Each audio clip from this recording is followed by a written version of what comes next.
Welcome to another bulletin from Southbank Investment Research. Well, Apple was up $4.69 on Friday, June 30th, to finish the first half of the year. This has been a very impressive move where we saw just on the first day of the year, the price dropped, and then it has pretty much done nothing but rise since then. So we've had a big move on the upside from about $125 to $193. But the big important point here is not so much that we've had a big advance and not so much that the price is breaking out to new all-time highs, but rather that Apple is now trading at a valuation of $3 trillion. Now, the GDP of the UK is a bit more than 3 trillion. So what we're really talking about here is that a stock market company, just one company, has now been assigned the same value almost as the entire British economy. Now, that's a mind-boggling sum. And we can look at Apple and say, well, golly, they do make really nice phones. And that they've created an ecosystem where you can buy other products and they'll all knit together really attractively. So you can have your AirPods and you can have your Apple Watch and you can have your tablet, and all of them will talk to each other. But I know for a fact, having had an Apple phone for a while, I find the iCloud really just a pain to use. And I think that the VR system is a boondoggle. But the reality is nobody cares what I think, and the price continues to advance.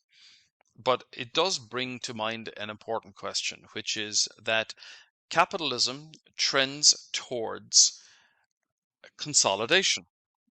Now, what I mean by that is that when you think about the trajectory of capitalism, what it means is that the big companies will continue to do well.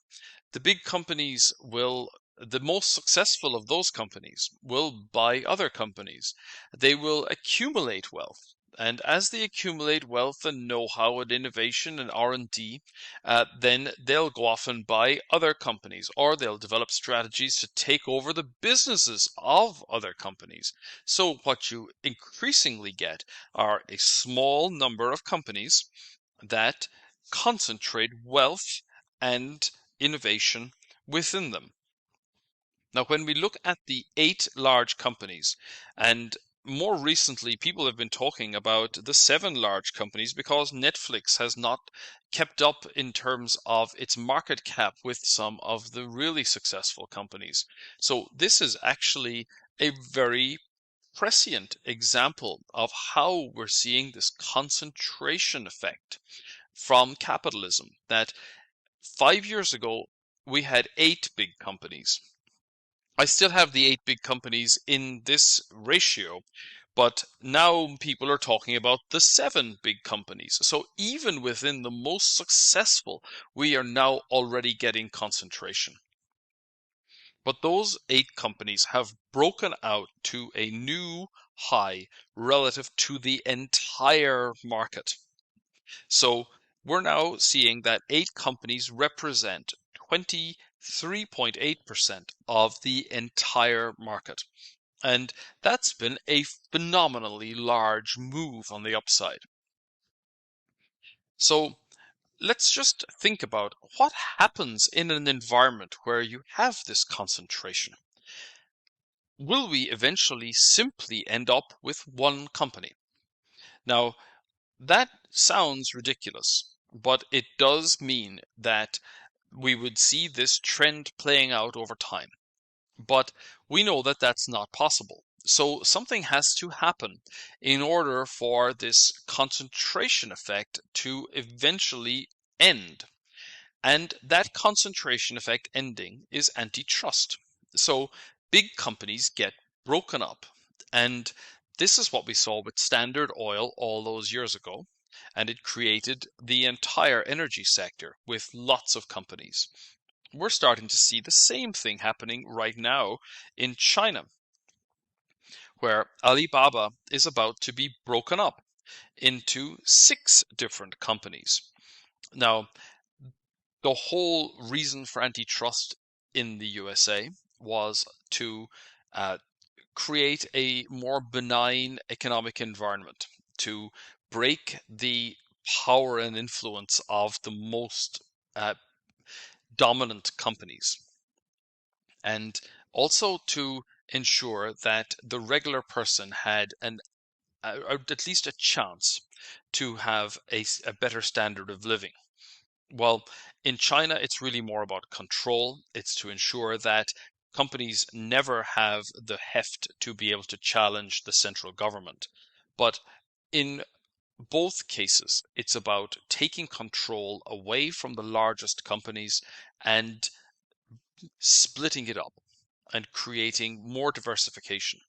So that is where we're going to see this trend of capitalism going. And of course, concentration in the hands of small numbers of companies also means that wealth is concentrated in a small number of hands. There's a reasonably well understood statistic that 1% of the global population control approximately 50% of all assets. Now, that's a significant concentration as well as a result of capitalism. What we have seen in the past, particularly during the Depression in the USA, but then subsequently for quite a while afterwards, was that the tax on very wealthy individuals was exceptionally high. Now, in a global world, there is uh, a risk that if taxes go too high, people will simply migrate. But if this is going to be addressed, and we have these same issues in lots of different countries, this is most likely to be a crowd pleaser. Now, when we look then at what's happening with companies in the UK, then let's just think about Thames Water. So, uh, when we think about what's happening there, we had I'm just going to pull up a bullet bond. Now, a bullet bond would be one where there's less in the way of uh, contingencies. So the yield has popped on the upside here. It's now trading at 10.5%. And the more history we look at, well, we can really see that there are problems here. The company is running out of money. And this brings to the fore the other big issue, that there were state-owned assets that were very inefficiently managed, and they were a constant drain on the financial resources of the government. So that was an unacceptable situation. And then, in order to gain the critical mass to break it, then what you basically have is a revolutionary movement, and you go to the other extreme, which was to completely uh, privatize the system. But because it was a reactionary movement, there was no room for the middle ground. And what happened instead was that uh, total control was given to the investors. They did not invest in additional infrastructure. They milked it for cash flow. And now, subsequently, as the infrastructure is failing, there's no money left to invest in the infrastructure. So now we're going to have a swing of the pendulum back in the other direction. So there's going to have to be better governance, but most importantly, there's more likely to be greater government involvement. And we can see how this pendulum is swinging. So we had lower interest rates, deregulation, less government involvement on the downswing in inflationary terms in the late 1970s through the 1980s. We benefited from all of that through the 1990s and into the 2000s. Then we've had the massive monetary accommodation, which is sowing the seeds for a new inflation. But during inflation, that's when the disparities in income really start to be highlighted, because wages are not keeping up with the cost of living, that creates a revolutionary type of environment. And eventually, and I'm not saying this is going to happen now, but eventually it will result in antitrust. And the wealth and power of a large number of the most wealthy individuals is going to get taxed.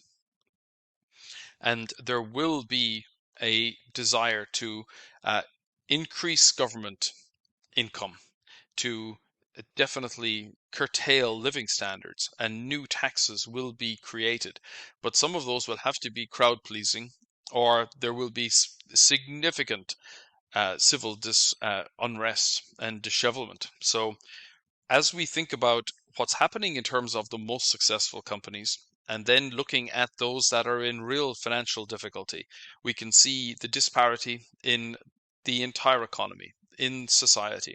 And by just simply looking at those two examples, we can see what the future is likely to be.